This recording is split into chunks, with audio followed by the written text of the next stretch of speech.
દેશમાં એલપીજી સિલિન્ડરની અછત અંગે રાજકારણ તેજ બન્યું છે.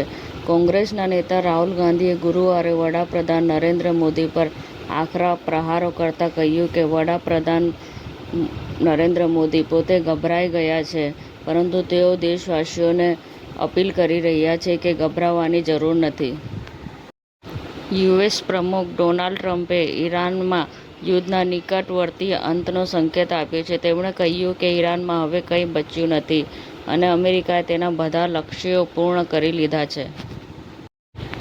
સાબરકાંઠાના નવલપુર ખાતેથી મુખ્યમંત્રી ભૂપેન્દ્ર પટેલે જિલ્લાને 72 કરોડના 1999 વિકાસ કામોની ભેટ ધરી છે.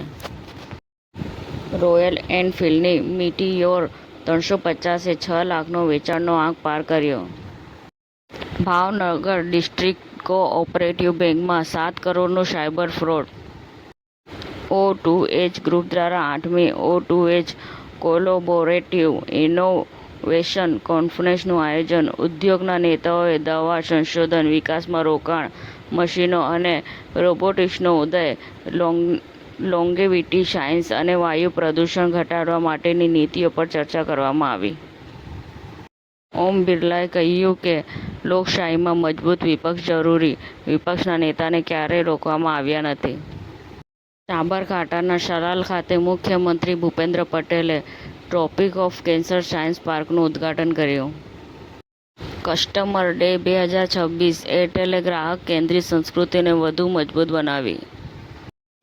IAAPI એમ્યુઝમેન્ટ એક્સપો 2026 ભારતની એમ્યુઝમેન્ટ ઇન્ડસ્ટ્રીને નવી ઊંચાઈએ લઈ જવા માટે સજ્જ. સમાચાર ટુડે ન્યૂઝ ચેનલની ટીમ અને જે સત્ય છે તે જ બતાવશે. આપ જોતા રહો સમાચાર ટુડે ન્યૂઝ ચેનલ. ગુજરાતની ધરતીનું ગુજરાતીઓ માટે જ, એટલે કે સમાચાર ટુડે ન્યૂઝ. અમારી સમાચાર ટુડે ન્યૂઝ ચેનલને લાઈક કરો, શેર કરો અને સબસ્ક્રાઇબ કરો અને જોડાયા રહો સમાચાર ટુડે ન્યૂઝ ચેનલ સાથે.